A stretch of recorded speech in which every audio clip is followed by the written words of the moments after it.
rise above you, build you up, tore you down. Reign as king, I took your crown, lured you in and took your best. Now you walk alone with false rest. Most people can't understand my shame. I wanna scream away the pain, and now I feel so ashamed. This time I saw you. I know I'm the one to blame. Tonight I broke you, and now I feel so ashamed. I don't really like looking at. I'm not good at the whole. Oh, I remember when I used to do this and used to do that, because I'm always looking forward, and that's kind of one track mind on my end. But I'm terrible at like past stuff, bringing up past stuff, because it's like it's in the past. I'm not, because I'm one of those people. I swear, I told this actually to my dad. I think my strive to always improve and get better is going to be the death of me.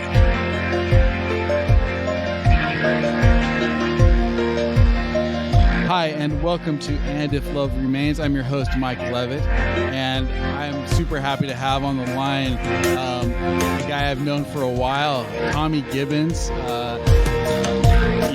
Tommy is an incredible musician, incredible guitar player, a great music producer, and I'm excited to talk to him about his new upcoming hit song tonight, and just get to know Tommy like I do. So, Tommy, welcome to the show.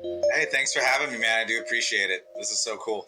Man, it's my pleasure. It is my pleasure. I feel like I've known you since you were 8. I don't think you were 8 when I met you, but I think right. maybe 10 or 12 or something like that. I knew you through your dad. And even then you were this precocious guitar player. So tell me about that a little bit before we get into like what's going on right now. Tell me about how did you pick up a guitar and how did you get into that? I would say it all started probably around when I was like 8 or 9. My dad took me to go see, it was the G3 tour. It was John Petrucci, Steve Vai, and Joe Satriani. And watching that live, that being my first concert experience, I was just like, I have to do that. Like, I have to do that. Yeah. And then I didn't really get into playing though until I was like 11. Like, I didn't get serious until like 11 or 12. Because I was a little kid, and it was just like it wasn't as cool as I thought it was when I first got started, because you had to go through the whole. This is the C chord. You got to learn how to play. Yeah, I'm like, oh, this is lame. I want to do it like they're doing. Right. But it's all part of the growing process. So I didn't really get like real serious until like 11 or 12, I would say. Okay. Right on. And I think that's probably about the time that I first met you, and because I saw you play at Guitar Center a few times. Like you were doing kind of like the local, hey, showing off the kid, shredding on the guitar thing for a while, and Right. it was pretty great to see, man. Everybody just loved seeing Tommy play. But then you started playing in bands. Talk about some of your early bands that you played in. Oh Jesus. Or not, it's okay. Well, I know I'm trying to remember some of them. Like, well, you don't have to remember all. We don't have to go through all of them, but what were some of your best memories? Through that period of maybe your middle teens, into your early 20s. Well, I mean, just the just the whole experience. I mean, playing in like local clubs, and I really wasn't supposed to really be in the first place because I was too young. Right. But just that whole kind of breaking into that whole local music scene, and just that whole feeling of holy crap, this is so cool. I'm playing in like a bar, and you just kind of feel cooler than all the other kids, I guess, type of vibe. Well, and you played some pretty cool stuff. I mean, I remember seeing you at in Tempe at you obviously like Club Red and stuff like that, but also at oh my gosh, what's the name of the place you played with? Now I'm dying here. I can't remember. Anyway, so I remember even when you were 14, 15. I mean, you're playing some pretty cool places. Yeah, like I used to do them. I love playing at the Marquee Theater, of course. The Marquee, yeah. So I definitely have some favorite shows, like opening up for Gary Hoey. Oh yeah, was great. I think I was at that show. That was a great show. Yeah, and I mean Gary Hoey's, of course, one of my heroes. So just to get to open up for him was great. But we've opened up for like King's X before. We've have opened up for Queensryche. That was amazing. Oh, I bet. Yeah. But it's just for me personally, I try. I guess I don't. This might come off as kind of egotistical. I guess I'm trying not to be, but I don't really like looking at. I'm not good at the whole. Oh, I remember when I used to do this and used to do that, because I'm always looking forward, and that's kind of one track mind on my end. But I'm terrible at like past stuff, bringing up past stuff, because it's like it's in the past. I'm not, because I'm one of those people. I swear, I told this actually to my dad. I think my strive to always improve and get better is going to be the death of me. Because I am one of those people. It's funny, but I'm also like partially serious, because I'm like I can't think of a time where I sat there and go, oh my God, I've done a great job, or this is really cool. I'm always like, this is great and all, but what's next, or how can I make this better? I guess I'm just never satisfied with what I'm doing, and I don't know if that's a good or a bad thing. I'm terrible at like bringing up past stuff, just because a lot of it I choose not to remember, or I legitimately forget too. That Right. Well, you played in a few bands, and I know that. Sorry, I've got a little bit of echo. I'm trying to get rid of that. So you played in a few bands, and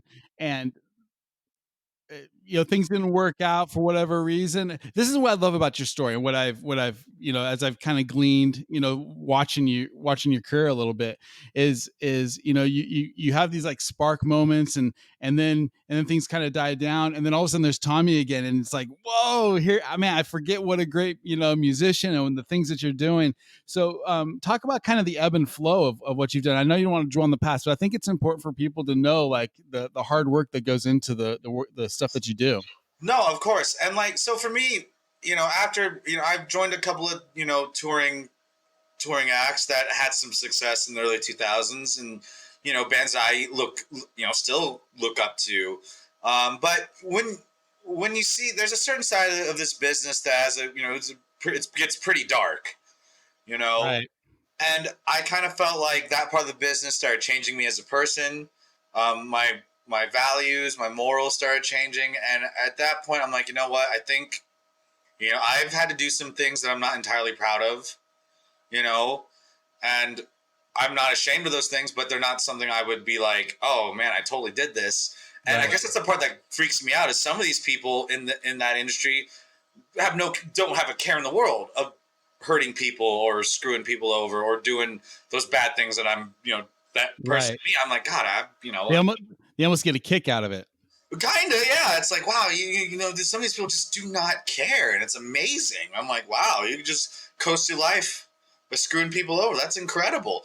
I can't believe it. But for me, I think it was just after doing this for a while, I was like, I have a son, I have a family. I want to.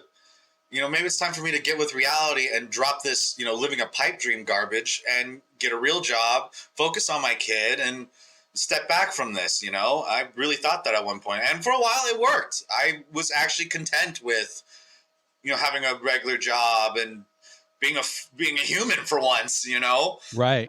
And I guess just one thing led to another, and here I am. Yeah. Well, and talk to me a little bit, because your dad is one of my very favorite people. I love that guy, and he's just an amazing guy. I know he's been super supportive. Talk about your dad, his influence on you, and obviously he's the one that got you into music. But yeah, how has he been such a great support to you? Well, my dad's always told me, if you're going to do something, you got to go all in, and give it your best shot, and don't just give up. My dad, a big, loves music, big supporter of music. And oh yeah, at that time, before I got into music, I was really into martial arts. I did that. I felt like I did that. I took that as far as I could, And I wanted to start thinking about, what can I do for my future that will benefit me in the future. Not saying martial arts doesn't benefit me, but as far as like I want to make a living, it's hard to do that in martial arts. So Right. And you have a specific talent and skill, that. right. But and then and that's what kind of led to me getting into music. Because my dad was always cranking up rock and roll music, heavy metal music, and I so just by that I started getting into it. And then once I went to that Satch concert, I was like, okay, yeah, no, I need to do that. Right. But whatever it is, whatever's going on up there, I need to do that. Because just the fact that like these people are playing something that they created, that they made, and thousands of people love what they made, I can't think of a better feeling than that. Yeah, it's absolutely, I'm with you there. So this is Mike Levitt with And If Love Remains. I'm talking with Tommy Gibbons, guitarist, songwriter, music producer, performer, all around good guy, rock star. You gotta I hope you guys check out in the show notes. You'll see some information. Talk about the lead up. Maybe take us to I want to talk about your single tonight. Talk about kind of the lead into that, like what made you decide to go on your own. Is this the first project that you've kind of done on your own? No. So the whole Tommy Gibbons band, Tommy Gibbons project, whatever you want to call it, has had a couple of different versions of it, I guess. So like around my early, like 20 or like early, like late teens, early 20s, I tried doing it, but it was more like punk ska type stuff because I was going through that weird phase, and it did pretty good, but again, this is just a bad habit of mine. I always want more, and Right. I think this is why, and I'm not afraid to say it, a lot of people in my hometown or locally don't think fondly of me because I won't say I never cared about the local music scene, or I'm not a supporter, but I never cared to just be that guy that's all I do is play here. I didn't care about that because playing here wasn't going to pay me. I wanted to go, no, I'm being serious, I know. I wanted to go that next level. I wanted to go on the road. I wanted to be that next guy. And I just felt like, look, for me to be that, I gotta get out of here, And that was, again, I'm very one track minded when it comes to something. When I want something, I will literally do whatever it takes to get it. And I hate to say it, if that means hurting a few people on the way, I'm gonna probably do it. Right. I know it sounds terrible, but that's just how I am. I want something that bad, I'm gonna go after it. And I wanted to tour so bad that I didn't care who I trampled on or who I needed to knock over to get there, and I made some enemies because of that. And the way I look at it is like, well, look, it's either you support me or you don't. And if you don't, just get out of my way, Well, and a lot of times that those enemies come, because of you could say whatever you want, but jealousy is a big part of that. In other words, you can say, yeah, I trampled over guys, or I did whatever it took, but you had to have skill. You had to have the ability to play. You had to have the ability to put yourself out there. And if you trampled on somebody, then fell on your face, nobody's going to put you in a band. Right. Well, no, of course. Well, it's just like, I get it. You want to support your scene and everybody wants to be part of something and it's cool. Me, I'm like, no, I want to make money at this. And that's not trying to me sound like a sellout or anything. I want to make a living at something I love doing. Who wouldn't want to do that? Right. That's the dream. That's what everybody wants. It would be like, and the argument is, oh, well, why don't you just play music because you love it? I'm like, well, why don't you just become a doctor because you love it? Right. I mean, I'm sorry, like, I always love music. I love playing music, but man, wouldn't it be even cooler if I got paid to do it? Yep. No, absolutely. I mean, that's, like I said, that's the dream. Right. So, I mean, you're a teacher, right? You teach, and I get you teach because you love doing it, but it's nice to get a paycheck doing it too. You know what I mean? That's the deal. That's absolutely the deal. And so, oh, go ahead. Oh no! So I just wanted to kind of push forward into this latest iteration of the Tommy Gibbons project and moving into what you're doing, these days. How did this latest version happen? Well, I joined a band called Feral to Fear back in January. I actually did the Chris Jericho Rock and Wrestling Cruise with them. And then, I was gonna that was gonna kind of be my last hurrah originally. I was gonna be okay. That's the way I'll go out, playing this awesome cruise, and um, I think that'd be a good way to go out. But And then, then get a real job and get back at it. Is that what you're saying? yeah, yeah. And then one thing led to another. Though the management started talking to me. It was like, hey man, we want to continue. Why don't you join the band? I'm like, I don't know. This is going to kind of be it. I was just going to fill in. But then one thing led to another. We made a single called "I Won't Be Your Tragedy," which charted on the Rock Indicator charts at 21, which is incredible. Wow. Yeah. And then one thing led to another. I mean, and then I joined Wade Coda, who was on American Idol, phenomenal singer, by the way. He kind of ignited another flame. And then on top of that, my manager hit me. I was like, hey, why don't you do your own thing? And I was like, yeah, why don't I do my own thing? I mean, especially, with the whole pandemic, no one could really go out and tour. I have a lot more free time. I was like, yeah, why not? Let's just do it. But I'm like, but on my terms. Yeah, absolutely. Was this single Tonight, was that part of a overall project, or was this one song that you did, or how did that happen? I actually, so some behind the scenes exclusive stuff here. I actually have had Tonight for a while, but it was never like recorded properly, or it was never. The idea was always there. I worked with a guy named Rick Lander, who produced one of the previous bands I was in. Phenomenal producer, and just an overall great guy. He worked on the song with me about a year ago, and it never went anywhere past pre-production. So I was listening back to him like, oh my God, why don't I release this? This is awesome. Right. It's the combination of literally everything that I like doing. Before Tonight dropped, a lot of people don't know, is I'm actually a huge hip hop fan. I love rap music. I've always loved rap music. And it's because the reason why I have respect for rap music is someone with so little makes so much out of it. And I think that's so cool. A lot of these rappers come from a rough background, and they have so much to get off their chest, and they do it through rapping. And I think that's so incredible. Yeah. Music's always a form of expression. And to me, they're the epitome of it. Right. Because they don't have any musical abilities. They don't really have any musical gifts. So that's why I've always loved rap music. All they have is their words. Right. True heart, true emotion. It's raw. I like it, The resources that they got, they use every ounce of it. Yeah, and I have nothing but respect for that, And so I've always been into that. I've always loved rap music, and I wanted to try it. But I also don't want to like just completely shut out people that do like my, that like rock and metal music, because I love that stuff too. So I'm like, well, I want to figure out a way to combine both. And I think this song really did a good job of capturing that. Yeah, it certainly did. It's a great tune, and it's and the thing that I like about it is it's 100% unique, where you can tell this is Tommy Gibbons. This is who you are.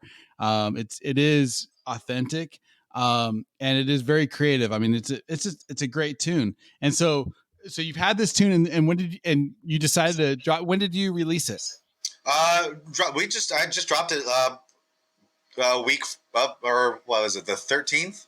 Yeah. So, and it's already at like 20,000 streams or some crazy thing like that, which is that's fabulous. Now, what do you think? What do you owe? Like, I mean, do you just owe it to kind of luck, or what do you owe? Like all of a sudden, I think it's a combination of a lot of things. I have an amazing management team behind me right now. The same management that Farewell to Fear is with, MK Music.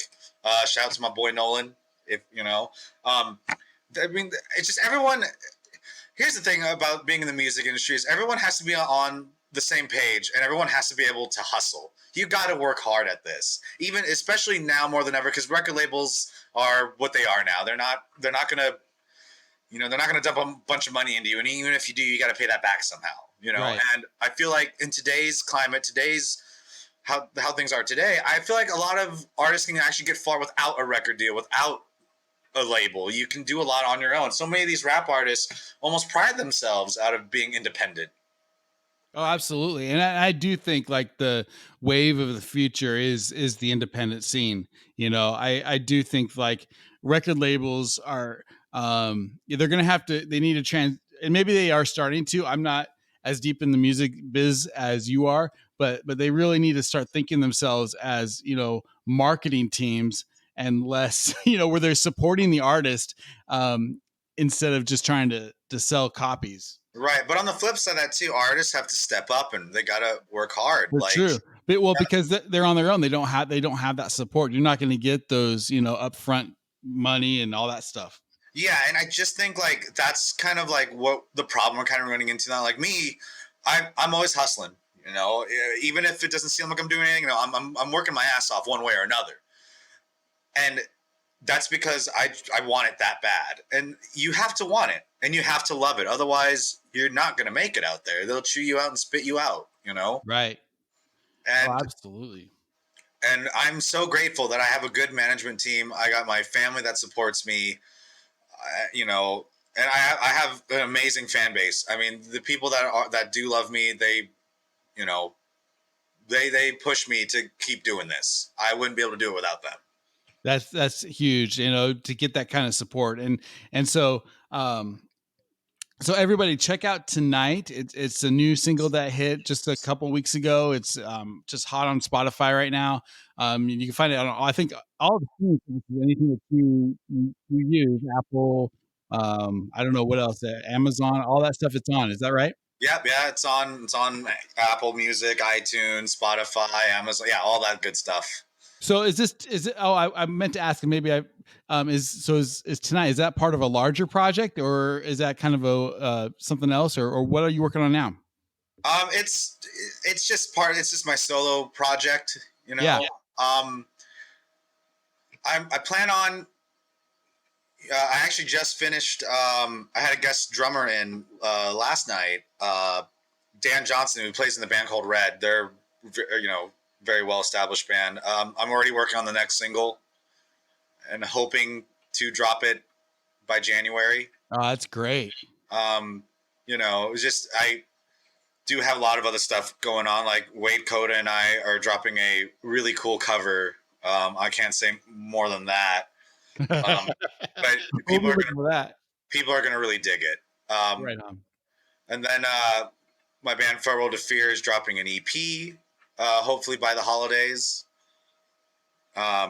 So there's a lot of stuff, and that's I'm just always keeping busy. That's great. What so for people who haven't heard your music and aren't familiar with you, how would you describe the music that they're going to hear? Um, oh boy, uh, that's actually a good one. I mean, it for the people. It's I mean, it's weird for people that do know me. I think it threw a lot of people off. So for people that don't know me, it might not be as shocking because you don't know what to expect. But Right. like I said, it's got some rapping in it. It's got a little bit of shred. It's got some heavy stuff. Almost got kind of a pop punk feel to it too. There's just a lot going on there, and that's just how I am as a person too. I'm very sporadic. I'm very all over the place. So I want to put that. Talk to me about some of your influences. I know you mentioned, some of those shred artists, Satriani, Petrucci, stuff like that, but also your hip hop. Who are some of your main influences that you've kind of looked up to over the years? So as far as the hip hop side of it, of course, Eminem is one of my one of my heroes lyrically, and just his cadences are incredible. Wu-Tang Clan, nothing but respect there. Some of the even newer hip hop artists like NF, Joyner Lucas, I really like a lot. MGK, I like a lot. But even not just hip hop, songwriters. I'm a huge Neil Young fan, like big time Neil Young fan. Right on. Just because he's just a brilliant songwriter, and you can't discredit that. Johnny Cash. Yeah. One of my I remember being in your front room doing Hurt covers with you. Yeah. Yeah, that was good times. Anyway, yeah, Johnny Cash classic. Right. And but still to this day my favorite band of all time will always be, and still is, Metallica. Is the number one favorite band ever. That's fabulous. That's great. That's something that will never change. I don't care what anyone says. They're the greatest metal band ever. And anyone can fight me on that. Right on, right on. I mean, I don't. It's funny, how many people detract Metallica and take away from the greatness. Because I'm with you. I love Metallica. I think they are for a band so big, and to say they're underrated is almost weird to say, but I think they are. I think in the minds of so many, they're an underrated band, and should be propped up more as one of just the you know Well, I think people just look at Metallica and they look at them as like, oh, they're sellouts. They make a lot of money. I'm like, yeah, that's the thing. They make a lot of money. They don't need to keep playing anymore, but they still do. right. That's how you know they love it. They don't need to tour anymore. They don't need to make records anymore. They could stop and they would be just fine. But I just think they love doing it. They love performing for people. I think that's great. Well, and I think a lot of people, like any band that's been around for a long time, it's been around longer than 8, 10 years, they're going to go through an ebb and flow. There's going to be um, you're going to see a difference in their playing. You're going to see a difference in their songwriting and in the production. And so I think people, when they expect to, hear some of those early Metallica albums. That's what they expect when they hear the later ones, and they don't realize, you know, things change. I'm a huge Rush fan, and hearing I'm one of the few Rush fans that actually enjoy their synthesizer period. I think it's brilliant. Now I love their rock period in the beginning, but it's Uh-huh. just different. It's just as brilliant. It's just Oh yeah, as like nuanced. I really loved Test for Echo. Oh Some yeah, of their later stuff, Vapor Trails. I actually love that it's a record. great record. And I get that wasn't like their best sellers or whatever, but I've always been a fan of those albums. I love bands that experiment and they want to evolve, because if Yeah. you keep just doing the same thing, I also get the other side of that. You want to keep your fans happy, but if you never evolve, you just become stale and boring. I agree, and I think that's what I think, and I think it's in some ways it's the opposite, even with Metallica, where people hear some of their newer stuff, and then they hear their older stuff, and they don't get it. Oh, right, right. Yeah. They're like, "Wait, what was that?" Yeah, no, I get it. I get it. And you got to understand, too, like, when Metallica first broke out, they were, it's a different time period. To see the evolution, it's almost like they try to go with the times while still being Metallica. Right. And I think that's why I like them so much. Yeah, absolutely. You got to go with the flow a little bit. Well, and you've kind of done that. I mean, and I think that the ultimate key and the key for all these bands that stick around is no matter what they do, is they do stay true to themselves. And whether that truth means that they experiment and go crazy, or do a crazy concept album like anyway, or if they try to hone things down and do just as difficult simple singles and things like that. I think the ultimate is to be true to yourself, and I think that's what people are relating to when they hear Tonight with You. Is it's definitely, this is Tommy Gibbons where he's at right now. Right. And, like, that's my thing. I mean, even lyrically, I'm touching on a very uh, personal subject. I'm wearing my heart on my sleeve here, with a song like that, admitting to something I'm not entirely proud of, but I believe that there's other people going through the same problems that I was going through, so it'd be easier for people to relate to the song. Yeah. And that's not easy for some people. It wasn't easy for me either. Like, while I'm writing this, I'm like, am I really gonna like share this to the world and tell people like, hey, look, this is what I'm going through? Right. And what are they gonna think of me? You know, Isn't that interesting? And yet, that's what people are going to relate to. That is what people are going to appreciate most. And there is some. I do think, like, art is pain. Someone might say, until you dig into that, or expose yourself as an artist. And I know, as I've written, I mean, it's the same thing. Like, you cannot truly communicate, the human, what's going on in humanity, unless you actually dig into yourself and find that thing that touches you and is right, pushing your buttons. right, and that's why lyrically I, wrote about what I wrote about. I feel like everyone is always thinking about the other side of it, well, I'm going to sing it from this side, you know? Yeah. And I think that really, you know, touched home with some people. And, you know, Yeah, absolutely. Absolutely. So, Tommy, let me ask you this. How can people find you if they want to hear your music, if they want to learn more about Tommy Gibbons, what's the best way? yo, just hit me up on Facebook. I run my own DMs. You can always just hit me up, ask me questions. It don't, you know, Right I'm, on. I'm nobody too, I'm not that big to where, you know, anyone come talk to me. Right on. Well, Don't be I, shy. But I have Instagram, you know, Super Shredder Tommy .91. I have a YouTube, Super Shredder Tommy. But you know, I mean, look, despite what some people may say about me, I'm very approachable. oh, absolutely. You know, you just come talk to me. I'm not I'm not one of those guys. Like, just trust me. Well, and one of the things like I really appreciated, you know, even during the pandemic, you were trying to put things together for musicians, you know, to get together and jam and play, because it is something like, as a musician, I know for me, you know, this has been a tough time being kind of away from music. You know, it's one thing, like, I enjoy playing by myself, but at some point, music is meant to be played and heard by others. Right. No, I agree with that. I also, you know, for me, it's actually, I look at it from a different light. Um, I know, in a sense, I try to take advantage of the pandemic, if that makes any sense. You know, the Yeah. fact that I have this downtime, the fact that people are stuck at home. Well, God, talk about perfect time to drop content. You know, and you know, with live streaming and how technology is nowadays, people should try to take more of advantage of it. Absolutely. Yeah, there's a great it was oh man, I'm trying to think of the guy's name. He was a punter.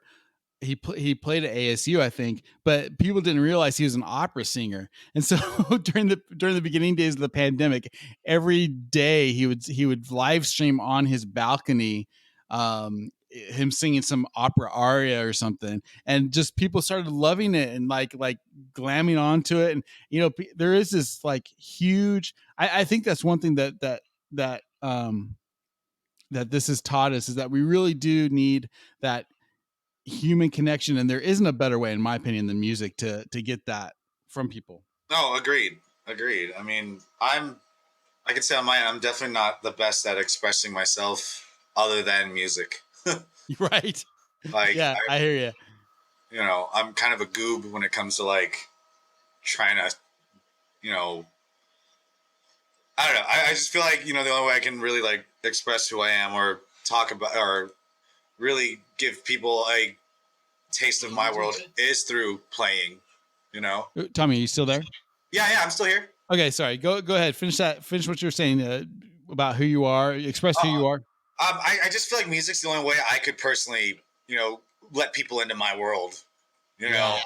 Because if I try to explain it, I would probably be in a nut house. Well, thank you for doing it musically so we can keep you away from that. Yeah, right. Oh man. Well, this is Mike Levitt, and If Love Remains. I'm here talking to Tommy Gibbons, guitarist, performer, musician, music producer. Talk to me a little bit about your, like, how did you get? Obviously, every musician, especially these days, when they start to get into music production, because it's so easy to start to learn and start to do on your own these days. But you've become rather good at it. How did you? Is that an interest? Is that something that you want to pursue more? Actually, no. It was never something I wanted to get into. I'm not kidding. Music production, I really didn't want to do that side of it, but I just kind of felt like for me to get to where I want to go, no one's gonna understand the song better than me. Right. You know, so I actually mainly started learning how to record and learning how to produce music, mainly at first just so I could record my own stuff. Right. You know, and then I was working with a guy named Aaron Carey, Pipeline Audio, amazing. Oh, he does great stuff. I've seen this stuff on YouTube. He does. Yeah, he's incredible. He's the guy that, you know, pretty much taught me everything when it comes to recording and whatnot. Um, but I took that and just kind of ran with it. And then once I started learning how to record my own stuff and learning how to produce and what makes a great song, I was like, well, man, I might as well, start trying this with other bands, and then it just kind of happened. But yeah, originally I can also say I did not want to do this. And it's just one other way to make money in the music business for you, Yeah, of course. That's how I think about it. Like, wow, if I can do something in music that keeps a roof up, man, I'm happy. Yeah, no, for sure. That definitely getting paid to do it helps. But I definitely want to make it easier for bands too. Not just produce them as far as like audio and like music quality, but let them know how this business is, and so maybe they don't have to go through the rough patches that I went through. Yeah, that's great. You know what I mean? I always try to, I'm an open book when it comes to that stuff, and I'm always willing to help young up and coming artists out or any bands out. As long as they're willing to listen. They might not like what I have to say, but it's only for the best. Right. Yep. Learn to play your instrument. Darn it. Well, yeah, that helps. It sure does. Well, Tommy, listen, when I hit you, by the way, proof that he is so accessible, I just hit him up and he replied right away. And I'm so grateful that you're willing to do this interview with me, man. This has been a blast. Oh, for sure, man. I'm always down for stuff like this. I love kind of like that open forum podcasts. They're always fun.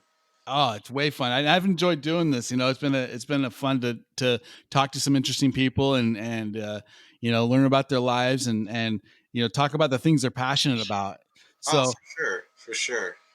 So again, this is Mike Levitt with And If Love Remains. I'm talking to finishing up here with Tommy Gibbons. You can find him on Facebook.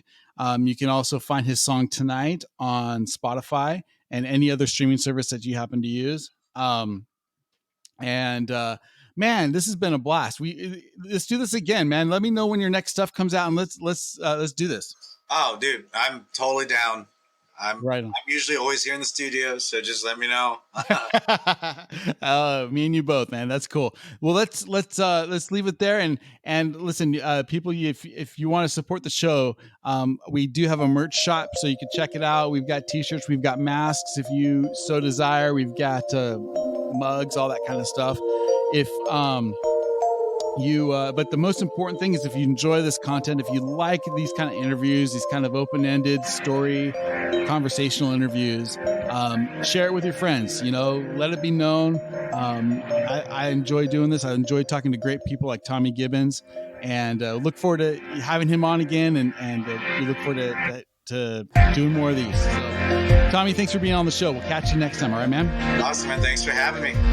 My pleasure. This is And If Love Remains.